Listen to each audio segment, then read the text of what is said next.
All right, Chapter 4, Aldo Braff. The first time I saw Kiana, I knew she was going to be a pain in my neck. It was the first day of school, the marshmallow roast. She was the new girl, so I was nice. I took a pencil, speared a marshmallow, and made room for her around the fire. Talk about rude. She refused to take it because it was unsanitary. That's the last time I try to be a gentleman. You know those bossy types who think they know everything? That's Kiana. One time, I'm in the cafeteria when she comes up to me and tells me to stop kicking the candy machine. If I'm kicking the candy machine, I'm doing it for a very good reason. Who put her in charge of the world? She grabs my arm and hauls me away from the machine. What's wrong? I wanted a Zagnut, I tell her in fury. It gave me a Mounds. So? Man, she really isn't from around here. At Greenwich Middle School, everybody knows two things about me. One, when I want something, nothing stands in my way. And two, I don't like coconut. I look around. There's dead silence in the cafeteria, but nobody's eyes are on me. They know better than to get between me and a Zagnut bar. All except Kiana. Maybe all Californians are like that. They can't mind their own business. She asks, and if you keep on kicking it, will the Zagnut come out? Maybe, I said stubbornly. She shrugs, then go ahead. But here's the thing, I don't want to kick it anymore. She's ruined it for me. The worst part is, she's an SES 8. So I can never get away from her. We spend the whole day in room 117, except for lunch in the cafeteria and phys ed, which is in the gym with a couple of other classes. The only surefire place to avoid her is in the boys' room. She hasn't followed me in there so far. Our teacher, Mr. Kermit, is probably in his 50s, but he looks about 900. Actually, he looks like he's dead already, hunched over in his desk, his eyes half closed. He never moves a muscle. It's hard to tell if he's even breathing. I'm amazed he isn't swinging from the light fixture for all the coffee the guy drinks. Mostly, he's working on a really complicated crossword puzzle. He hates my guts. At least, I think he does. All the teachers in this dump have it out for me, so why should he be any different? He's dumb, too. He doesn't even realize that we all call him Ribbit. There's this nut job in our class, Mateo Hendrickson. He's pointed out that the only Kermit he's ever heard of was Kermit the Frog. Turns out Mateo's a fan of the Muppets, not just Star Trek, Star Wars, Harry Potter, Halo, and every comic book ever printed. Anyway, a nickname was born. Every morning when the teacher walks in, late as usual, he starts ribbiting. Ribbit, ribbit, ribbit. Mr. Kermit doesn't even notice.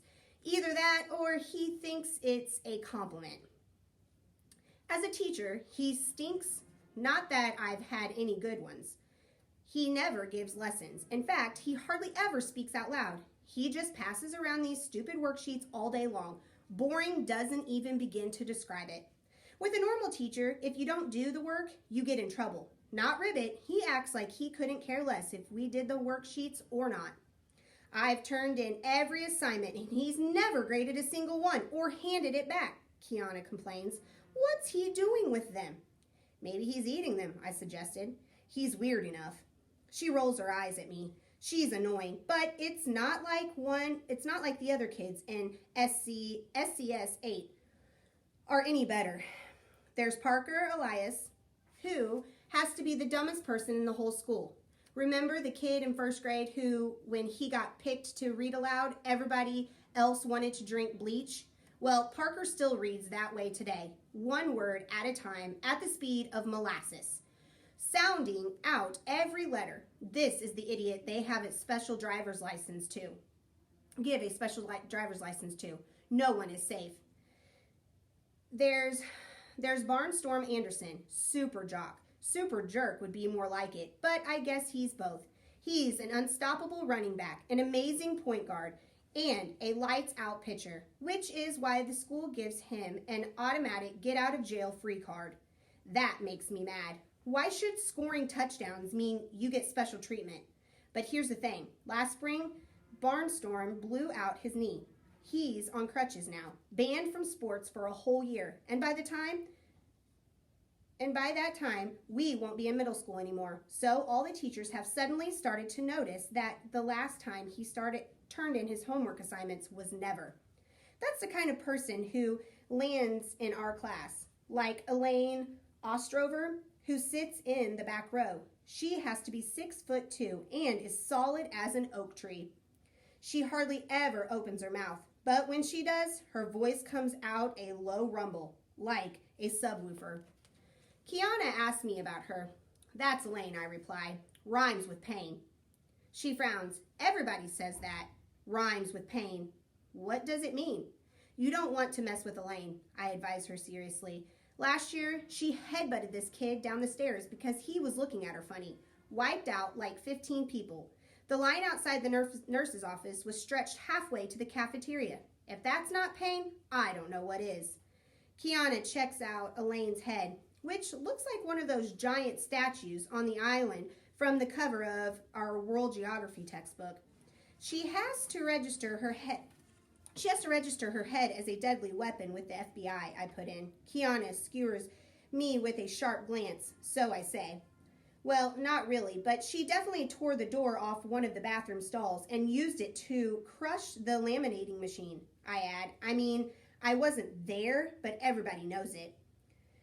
You're scared of her, Kiana decides. I'm not scared. I can handle Elaine. Rhymes with pain. If you don't say the full name, it increases your chances of being the next victim. I just don't want to get in trouble for fighting. That's all. She nods. Because you're the big expert in not getting in trouble. By the time I realize that I'm mad at her for saying that, she's on the other side of the room, and the chance to yell at her is lost forever. Raheem Barclay is supposed to be this amazing artist, although all I've ever seen him do is doodle. I guess his doodles are pretty good, if you're into that kind of thing. He drew one of Ribbit that's a dead ringer for our teacher. The sunken cheeks and dark circles around his eyes. Just the right amount of gray in the thinning hair. Raheem blew one part of it. He drew the coffee mug too big, almost the size of a trash barrel. Maybe that's how we ended up in SCS 8, which isn't exactly for geniuses. It doesn't help that Raheem's stepdad is in a rock band. They practice all night, so Raheem sleeps most of the day.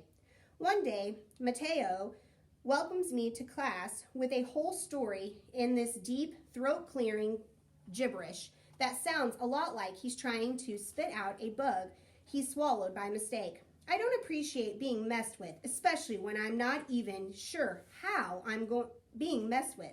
What did you say? I demand. It's a Klingon greeting, Mateo explains cheerfully. It means, may you die well. My eyes widen. You want me to die? The Klingons are a warlike race, Mateo says quickly. Dying in battle is an honor. They love that, but I don't. From now on, if you've got anything to say to me, say it in English, not some phony language. Klingon is not phony, Mateo cuts me off, outraged. It may have started out on Star Trek, but it's turned into a legitimate language with a dictionary and an alphabet. There are even regional accents, depending on which part of the Klingon home world you come from. In the South, for example. He keeps talking, lecturing, clueless that my blood is boiling, and the other kids are laughing, like it's a big joke that this little creep is making fun of me. What's the matter with you? I shout to them. Doesn't anybody have my back? Kiana steps forward, struggling to keep a straight face. She reaches for my arm. Aldo? That's the last straw. That's this California girl who isn't even from around here, thinks I'm the entertainment. A soupy fog swirls around my head, tinged with orange, until I can actually feel the heat from it. I've got to get out of here before I explode, leaving bone fragments and bits of skin all over the walls of room 117. I hate this class. I pick up my backpack and hurl it through the open door. Just as Mr. Kermit walks into the room, the heavy bag misses his head by about a quarter of an inch. At that point, I'm so mad I don't even care. In my white hot haze, it would make no difference to me if the backpack knocks the teacher's block off and I get suspended, expelled, and banished from the town. I do notice through my rage that Ribbits doesn't flinch, not even when I storm past him, slamming the door behind me hard enough to raise the school off its foundation. And just like that, I'm alone in the hall, barely sure how I even got there. I slam my fist into the locker. It hurts, but I hope it hurts the locker even more. The locker is attached to the wall, and the wall is a part of the school. And it's the school's fault that I'm so mad. I hit it a few more times with an open hand because that hurts a bit less. I don't feel better, exactly. It's more like every blow lets off a little more steam, so the pressure inside my head goes down. I'm still ticked off, but I can live with it. I slump against the lockers, breathing hard. The guidance counselors say I have anger management problems. They don't know what they're talking about. I manage to get angry better than anybody else in the whole school. No problem. The door of room 115 opens and this lady walks up to me. At first, I think she could be another 8th grader. That's how young she looks. But no, she's definitely an adult. And the way she takes hold of my wrist, gentle but with authority, screams teacher. I've never seen her before, so she must be new. Come with me. She knocks on the door of SCS 8. Mr. Kermit? I shoulder my backpack and stand behind her. We wait at the door, but there's no answer. He's probably in the middle of a puzzle, I offer in a subdued voice. Puzzle, she echoes. Like a crossword. Ribbit, Mr. Kermit is really into them. She knocks again and then opens the door. It sticks a little, and she has to put her shoulder into it. I guess I slammed it really hard. She leads me inside. Kiana is looking right at me. I feel myself starting to get mad again, but only for a second. It doesn't usually happen twice in a row. Mr. Kermit, I'm Emma Fountain. The woman introduced herself. I have the class next door. So far this year, not a single thing has gotten a reaction out of Ribbit. That streak ends here. The puzzle forgotten, he raises his feet really slowly, never taking his eyes off of her. They're practically bugging out of his head. He blurts, I'd know you anywhere. She smiles, which makes her seem even younger. Mom said to tell you hi, but that's not why I'm here. She indicates me. Is this your student?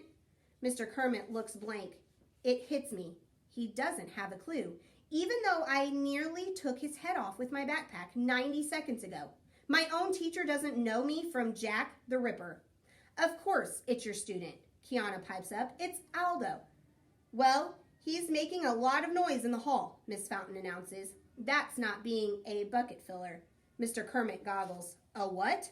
A bucket filler is someone looking, loving, and caring, who fills other people's invisible buckets with good wishes and positive reinforcement that make them feel special. She regards Aldo disapprovingly. Someone who creates a disturbance and makes it impossible for other children to learn is not a bucket filler. That's a bucket dipper. Suddenly I realize that what she's talking about. It's from the picture book that's supposed to teach little kids to be nice to each other. It's really big. In about 1st grade. It's an elementary school thing, Mr. Kermit, Kiana supplies helpfully. Just because this is middle school doesn't mean we shouldn't treat one another with respect, Mrs. Fountain says earnestly. It worked for my kindergarten class last year, and we should have higher expectations for children who are even older, right, Mr. Kermit? I wait for our teacher to give her the brush off. Good old Ribbit could brush off World War III, but for some reason he doesn't. With great effort, he tears his eyes off of her and swivels to me. Were you dipping? I stare at my sneakers. I guess. Mr. Kermit turns back to Miss Fountain. You look just like your mother. She smiles. I'll take that as a compliment. To me, she says, you should apologize to your classmates, too. You wasted their learning time as well as your own.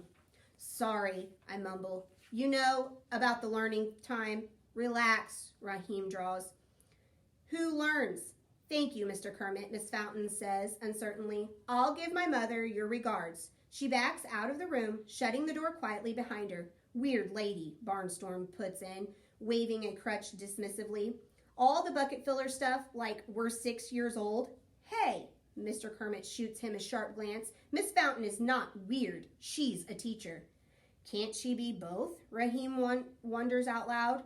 Kiana won't let it drop. She's not just bossy, she's nosy too. And the combination makes her like a bloodhound. What gives, Mr. Kermit? What's the deal with you and Miss Fountain? For the first time all year, he actually looks annoyed. Did I or did I not distribute worksheets? A paper airplane does a loop-the-loop in front of him. There's a chorus of ribbits, including one from Elaine that sounds like it came from the underworld.